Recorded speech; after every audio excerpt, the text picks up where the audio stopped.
Hey, how you doing? Welcome back.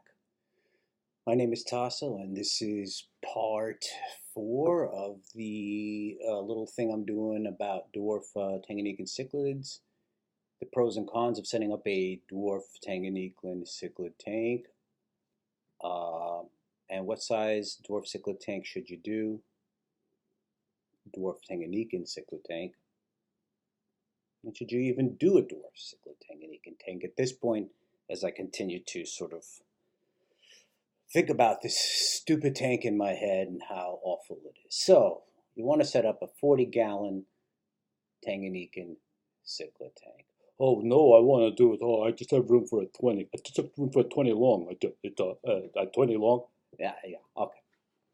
40-gallon long, 40-gallon breeder, actually, not the long.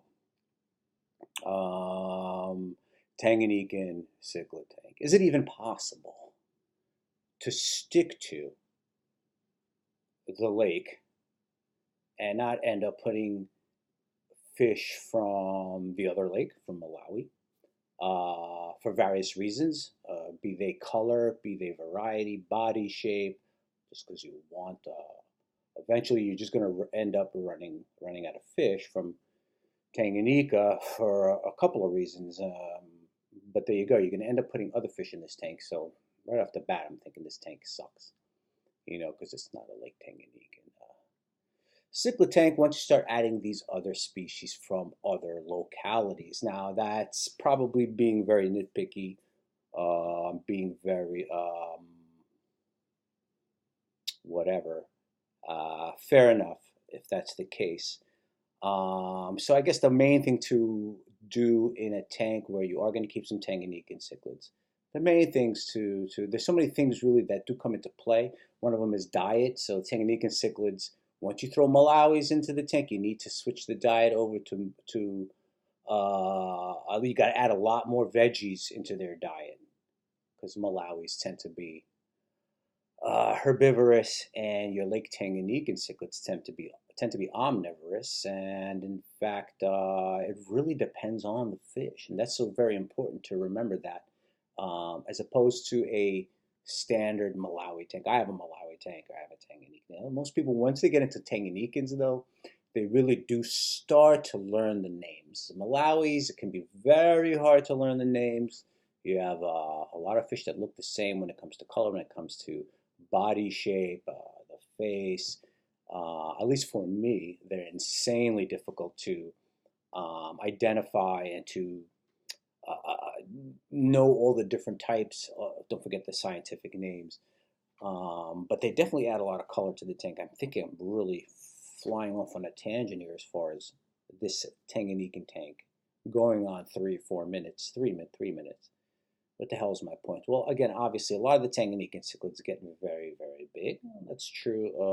Lake Malawi, not that many small cichlids. Maybe the Rusty is one of the smaller ones, and I'm sure there's some smaller ones. But in this Lake Tanganyikan cichlid tank that some people want to set up, that it's going to be a community and they're going to have a lot of these different fish. Again, you can't mix fish that are going to have the same body shape. Color can be a problem as well. Um, don't forget adding Malawis will change the diet to some degree, but you still have to be very wary of the fish that you're keeping in your Tanganyikan tank, specifically what they eat, each individual fish. So I think if you're setting up a tank like that, you really do have to bust out the book or get on the computer and do your due diligence. If you don't, you're going to run into some mistakes, and you have to rely on people like the people at the LFS to help you. Just don't ask them too many questions if this stuff isn't very important to you, so that you can give them loosen up their ability to sell you some fish. Hopefully they'll have a good idea of what could live with the Tanganyikans. But just generally speaking, so let's say I am doing this Tanganyikan tank, I'm going to have, like I've said this before, like a Leilupi. I'm going to have a Calvis. The Leilupi is orange. It's very torpedo shaped with kind of a spearhead, right? The Calvis and the Compressiceps are the fish with the long snouts. They are the fish with the sling jaw. I wouldn't keep a compressor system and a Calvus together because they're going to fight. But otherwise, and Calvus stay very, very small, 3 inches compared to your compressor sips. Calvus are for not for beginners. They're definitely for people that are a little more advanced because of their size. But so you'll have one of these long snooted Calvus or compressor seps, so a lay loopy. You can have a Julie in there. They're more torpedo shaped with kind of a blunt face. They look different enough from the lay loopy that they should not have a problem. I don't know if you can mix Julie to Chromis together. There's about 5 or 6 different species, maybe more. You probably can, but I would say adding 3 of them would be fine, whereas a lay loopy, I might just have 1. You can also add a Treticephalus, which is a fish with stripes. I think, is it this guy here? Is that a Treticephalus right there, right? Looks like a little mini Frontosa. That should be okay in a 40 long. They get about 4 inches. There's also a gold variety of that fish as well. It's kind of nice. I would also, obviously there's going to be some Synodontis catfish that you're going to put in there, but going back to the Tangyanikan cichlids, shit, man, I'm going to have to fucking look at this fucking thing. I've been trying to look at it, but it's not working that way. So we said Julies, right? These kind of blunt-nosed, torpedo-shaped fish that I pointed out just now, and then you also have your shell dwellers. Most likely you're only going to have one kind of shell dweller. I don't know if you really want to mix an Ocellaris with a brevis with a multifasciatus or whatever. You may want to hit somebody with a little more experience. With shell dwellers, can you mix them? I'm going to say you can't. There's also a redfin Cotopunctatus. That's the name of the fish, redfin Cotopunctatus lamprologus. I don't know. That looks like an Ocellaris or the Meleagris.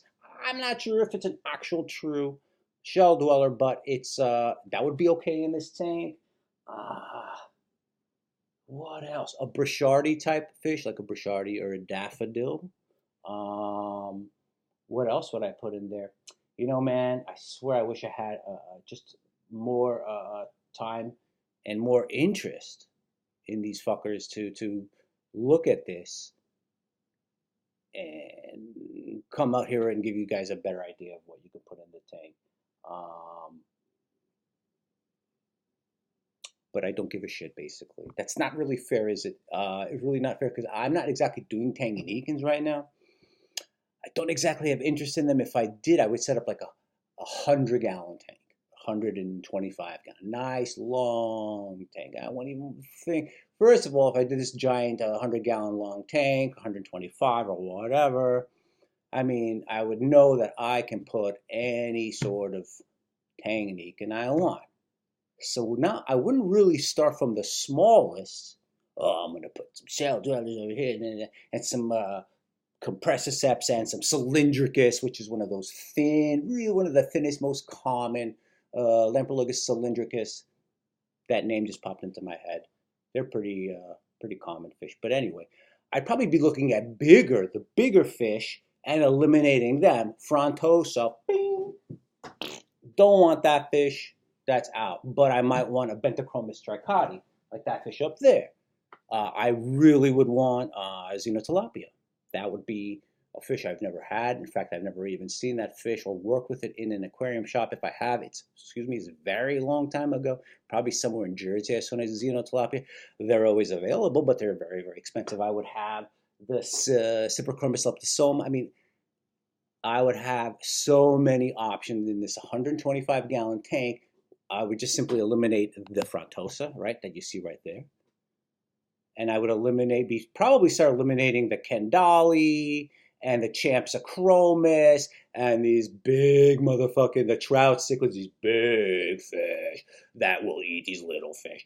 I probably want those fish. So you see behind me, I'm really just eliminating uno, dos, tres.